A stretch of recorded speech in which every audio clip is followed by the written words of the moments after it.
ఆత్మకు శాంతి ఆత్మకు ఇళ్ళలు, ఆత్మకు శాంతి ఆత్మకు ఇళ్ళలు. రండి రండి యేసుని వద్దకు రమ్మనుచున్నాడు. రండి రండి యేసుని వద్దకు రమ్మనుచున్నాడు. క్రీస్తు యేసు ఈ లోకములకు వచ్చిన వాక్యము నమ్మదగినది, పూర్ణాంగీకారానికి యోగ్యమనే ఉన్నదని బైబిల్ గ్రంథం సెలవిస్తా ఉంది. ప్రియులరా, యేసు ప్రభువారు పాపులను రక్షించడానికి లోకానికి వచ్చారు. పాపులు ఎవరు అంటే ఏ భేదము లేదు, అందరూ పాపులు అని బైబిల్ నేరారోపణ చేస్తూ ఉంది. ఈనాడు కులాల మధ్య భేదం ఉంది, జాతుల మధ్య భేదం ఉంది, స్త్రీ అని పురుషుడని, ఇలాగా లోకంలో ఎన్నో విధాలుగా ఎన్నో రకాలుగా భేదాలు ఉన్నాయి. కానీ పాపానికి మాత్రం భేదం లేదు. మనిషి ఏ కులస్తుడైనా, ఏ మతస్థుడైనా, ఏ ప్రాంత వాస్తవ్యుడైనా ప్రతి ఒక్కరూ కూడా పాపులు అని బైబిల్ తెలియజేస్తూ ఉంది. కనుక ఇటువంటి పాపులైన మానవులను రక్షించాలని యేసు ప్రభు ఈ లోకానికి రావడం జరిగింది. ఏమండి, పాపులను రక్షించడానికి వచ్చారంటున్నారు. పాపులు ఏదైనా శిక్షలో ఉన్నారా, ఏదైనా ప్రమాదంలో ఉన్నారా, ఏదైనా సమస్యలో ఉన్నారా అనే సందేహం మీకు రావచ్చు. అవునండి, బైబిల్ ఏం చెప్తుందంటే పాపము చేసిన వారిని పాతాళం పట్టుకుంటుందని చెప్తుంది. పాపము వలన వచ్చు జీవితము మరణమని చెప్తుంది. అంటే మనిషి పాపము చేస్తే, ఆ పాపములోనే చనిపోతే వాని ఆత్మ అగ్ని గంధకాలతో మండు గుండానికి వెళుతుంది. దానిని నరకము అని బైబిల్ చెప్తుంది. కనుక పాపము చేస్తే మానవుని యొక్క ఆత్మ ఆ భయంకరమైన వేదనకరమైన స్థలమైన నరకానికి వెళ్ళిపోతుంది. మరి మానవుడు అందరికి ప్రతి ఒక్కరి ఆశ ఏంటంటే పరలోకం వెళ్ళాలి, దేవుని దగ్గరికి వెళ్ళాలి, స్వర్గానికి వెళ్ళాలి. అయితే ప్రియురా, మరి ఎలాగా మానవుడు దేవుని దగ్గరకు వెళ్ళగలంటే పాపం పోతే. మరి పాపం ఎలా పోతుంది? బైబిల్ గ్రంథం అంటుంది రక్తం చిందించబడకుండా పాప క్షమాపణ కలగదు. ఎడ్ల రక్తము, కోడెల రక్తము, మేకల రక్తం మానవుని పాపాలు తీసివేత అసాధ్యం. కనుక మానవుని పాపాలు పోవాలంటే మానవుని రక్తమే కావాలి. ఆ మానవుడు పరిశుద్ధుడై ఉండాలి. మరి అటువంటి పరిశుద్ధుడైన మానవుడి లోకంలో ఎవరైనా ఉన్నారంటే ఎవరూ లేరు, అందరూ పాపులే. కనుక దేవుడు ఒక్కడే పరిశుద్ధుడు, దేవుడు ఒక్కడే పాపం లేనివాడు. ఆ పాపం లేని దేవుడు, పరిశుద్ధులైన దేవుడు యేసు క్రీస్తు అని పేరున 2023 సంవత్సరాల క్రితమే యేసు అని పేరున కన్య మరియ గర్భమంది లోకంలో ఉద్భవించడం జరిగింది. ప్రియురా, ఆయన కుంటివారికి కాళ్ళు ఇచ్చారు, గుడ్డివారికి కళ్ళు ఇచ్చారు, చనిపోయిన వారిని తిరిగి లేపారు. అలాగే మనుషులందరి పాపాల కొరకు సిలువలో ఆయన రక్తం కార్చి చనిపోయి సమాధి చేయబడి 3వ దినాన ఆ సమాధిని గెలిచి తిరిగి లేచారు. యేసు ప్రభువారు చనిపోయిన దేవుడైతే మేము చెప్పే పని లేదు, మీరు వినే పని లేదు. యేసు ప్రభువారు చనిపోయిన దేవుడు కాదండి. ఆయన మరణమును జయించి తిరిగి లేచినవాడు, మృతిని గెలిచినవాడు, మృత్యుంజయుడైన దేవుడని ఈ యొక్క ఉదయకాలం మీకు ప్రకటిస్తా ఉన్నాం. కనుక యేసు రక్తం ప్రతి పాపము నుండి మనలను పవిత్రులుగా చేస్తుంది. అవును ప్రియులుగా, యేసు ప్రభుని ఎవరైతే విశ్వాసం ఉంచుతారో, యేసు ప్రభుని ఎవరు నమ్ముకుంటారో బైబిల్ గ్రంథం చెప్తుంది, ప్రభు అయిన యేసునందు విశ్వాసం ఉంచుము, అప్పుడు నీవు నీ ఇంటి వారు రక్షణ పొందుతారు. అంటే నరకమైన శిక్ష తప్పుతుంది, పరలోకం తప్పుతుంది. యేసు ప్రభు ఈ లోకంలో ఉండగా ఆయన చెప్పారండి, ఏమనంటే నేనే మార్గము, నేనే సత్యము, నేనే జీవం. అవునండి, ఎవరైనా పరలోకం వెళ్ళాలంటే యేసు ప్రభు ఒక్కరే మార్గమైనది. ఆకాశం క్రింద మనుషులలో ఇవ్వబడిన ఏ నామములో మోక్షము ముక్తి లేదు, కానీ యేసు నామములో మోక్షము, యేసు నామములో ముక్తి ఉందని బైబిల్ చాలా స్పష్టంగా చెప్తా ఉంది. కనుక ఈ ఉదయకాల సమయంలో ప్రియులరా గమనించండి, మేము యేసు ప్రభుని నమ్ముకోవాలనుకుంటున్నాము, మమ్మల్ని ఏం చేయమంటారు అని ఒకవేళ మీరు అడిగితే యేసు ప్రభుని నమ్ముకోవడం చాలా సులువండి, చాలా తేలిక. యేసు ప్రభు అని మీ నోటితో ఒప్పుకొని ఆయన మృతులలో తిరిగి లేచాడని మీ హృదయంలో విశ్వాసం ఇచ్చినట్లయితే మీ జన్మ కర్మ పాపాలన్నీ క్షమించబడతాయి. యేసు రక్తం ప్రతి పాపం నుండి మనలను పవిత్రులుగా పరిశుద్ధులుగా మారుస్తుందని బైబిల్ గ్రంథం చెప్తుంది. చూడండి, ఆకలి వేసినప్పుడు మరి భోజనం చేస్తే ఆకలి తీనట్లుగా ఎలా తెలుస్తుందో, దాహం వేసినప్పుడు మంచినీళ్ళు త్రాగితే దాహం తీరినట్లుగా ఎలా తీరుస్తుందో, అలాగే యేసు ప్రభు మీ హృదయంలోకి వచ్చినప్పుడు మీ పాపాలు పోయిన రుజువు మీకు దొరుకుతుంది. మునుపెన్నడి లేని సంతోషం, మునుపెన్నడి లేని ఆనందం మీరు అనుభవిస్తారు. మేము అలాగ అనుభవించాము, మా పాపాలు పోయిన రుజువు మాకు దొరికింది. కనుక మా దేశీమిత్రులైన మీరు కూడా యేసునందు విశ్వాసం ఉంచి పాపము నుండి విడుదల పొంది పరలోక రాజ్యానికి వారసులు కావాలని ప్రేమతో ఈ మాటలు మీకు తెలియజేస్తా ఉన్నాం. దేవుడు మిమ్మల్ని మీ కుటుంబాలను దీవించును గాక. దైవము చూడనా చూడనా యేసయ్యా దైవం చూడనా యేసయ్యా దైవం చూడనా. ప్రభువైన యేసుక్రీస్తుని ప్రతి ఒక్కరు కూడా అంగీకరిస్తే చాలా దేవుని కృప మనం అందరూ కూడా పొందుకుంటాం. మీరు అనుకుంటారు, అయ్యా మేము ఎన్నో దాన ధర్మాలు చేస్తున్నాము, అన్నదానము చేస్తున్నాం, వస్త్రదానము చేస్తున్నాం, పళ్ళు దానం, ఎన్నో అయ్యా ఎన్ని దానాలు చేసినా ఇదిగో మన గ్రామంలో మంచి కుటుంబం అని చెప్తారు, కానీ మాత్రం పాపం పోదు. ఆ పాపం ప్రాణం తీసేస్తుంది. అందుకు మీరు మనం ఎంత పుణ్యం చేసుకున్నా కానీ ఆ ప్రభువైన యేసుక్రీస్తుని అంగీకరిస్తే మన పాపం పోతుంది. అప్పుడు పరలోకం దక్కుతుంది. అప్పుడు మనం భూమి మీద క్షేమం కలిగి ఉంటాం. అందుకే ప్రభువైన యేసుక్రీస్తు నిన్ను నన్ను కూడా పిలుస్తున్నాడు. సమస్తమైన జనులారా మీరు నా వద్దకు రండి, మీకు విశ్రాంతిని ఇస్తానని చెప్తున్నాడు. అమ్మా, ఎన్ని సంపాదించుకున్నా కానీ మనశ్శాంతి లేదు, సమాధానం లేదు, ఆరోగ్యం లేదు, ఏం చేయాలో వైనము లేదు కదా. ఇదిగో ఒక్కసారి ఆ ప్రభువైన యేసుక్రీస్తు వైపు తిరిగి, ప్రభువా నేను పాపిని, ఒక్కసారి నన్ను క్షమించు ప్రభు అని అడిగితే నీ క్షమాపణ దొరుకుతుంది, నెమ్మది దొరుకుతుంది, సుఖము కలుగుంటారు, ఆరోగ్యము కలుగుంటారు. అందుకే మేము చెప్తున్నాం, ఆ ప్రభువైన యేసుక్రీస్తుని ప్రతి ఒక్కరు కూడా అంగీకరించాలని మీ అందరినీ కూడా మనం చేస్తున్నాం. పాపానికి ఏంటంటే మందు అనుకుంటే యేసు రక్తమే, మన రోగానికి మందు ఏంటంటే యేసు రక్తమే. అందుకే ప్రభువైన యేసుక్రీస్తుని ప్రతి ఒక్కరు కూడా అంగీకరించాలి. ఏమండి, అంగీకరించకపోతే పాపం పోదు, అంగీకరించకపోతే నరకం తప్పదు. అందుకే నరకం తప్పాలని, పాపం పోవాలని ప్రభువైన యేసుక్రీస్తు భూమి మీదకి మనిషి కుమారుడిగా వచ్చి నీ కొరకు నా కొరకు కూడా సిలువేయబడి ఉన్నాడంతే.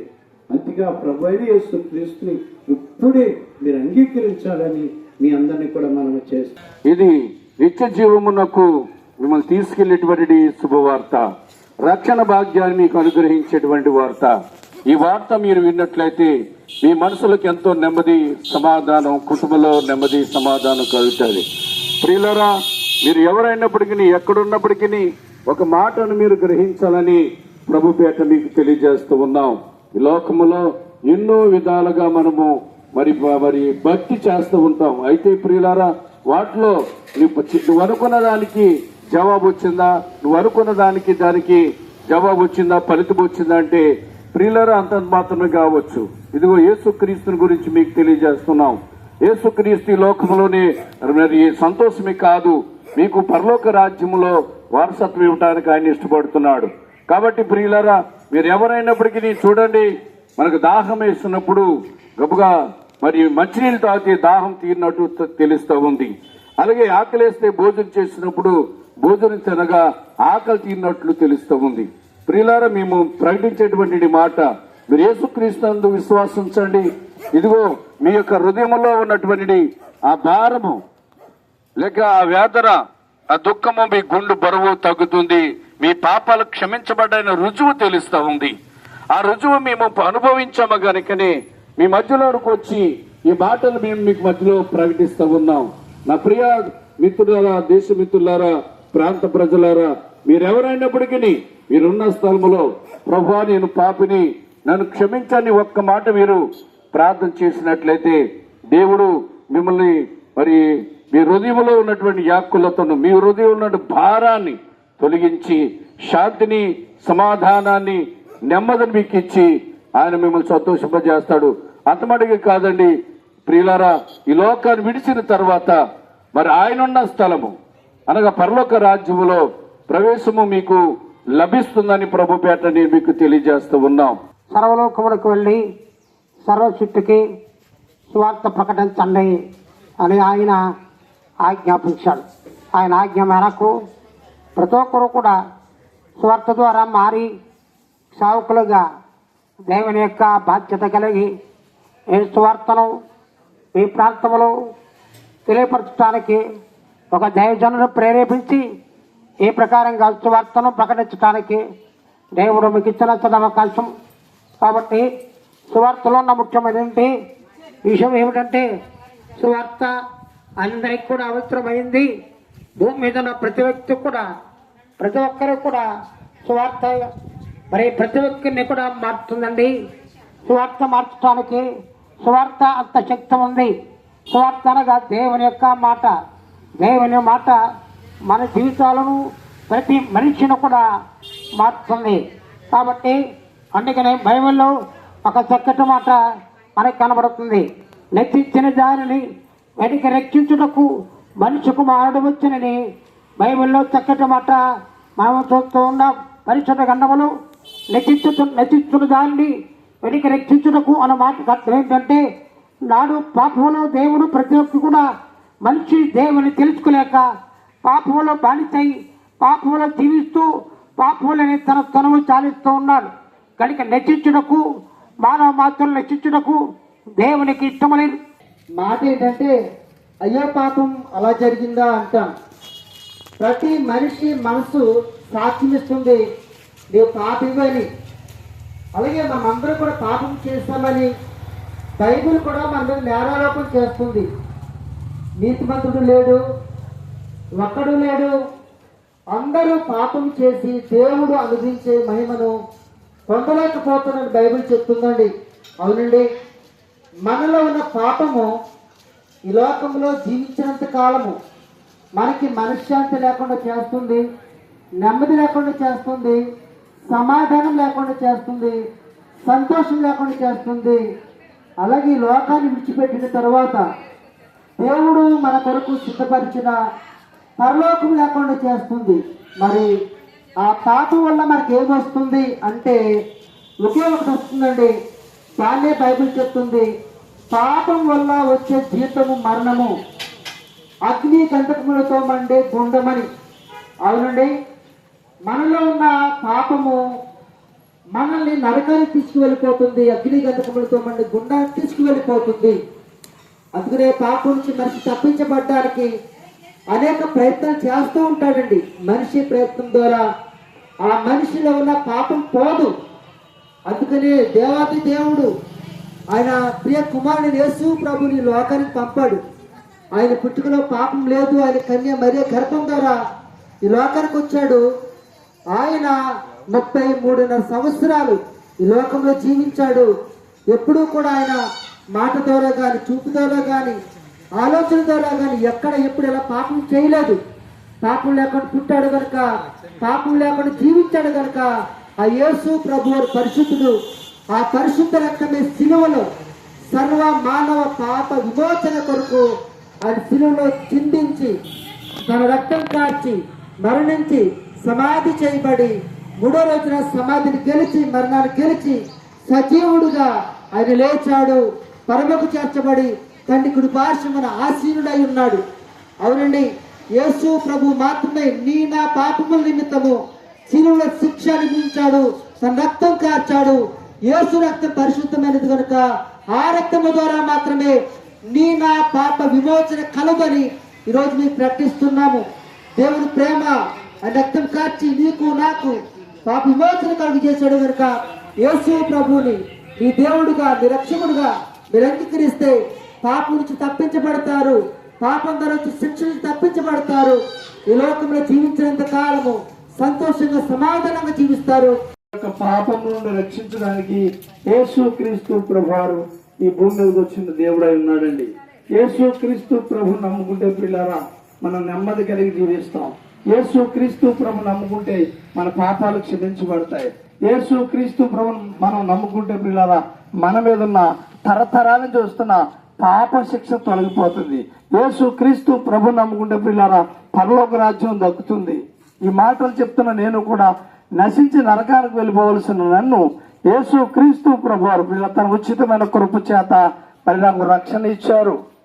ఇప్పుడు నేను ఎంతో నెమ్మది కలిగి జీవిస్తున్నాను. నా జీవితంలో యేసు ప్రభు లేనప్పుడు ఎన్నో ఇబ్బందులు, శ్రమలు, శోధనల పాలుగా జీవించాను.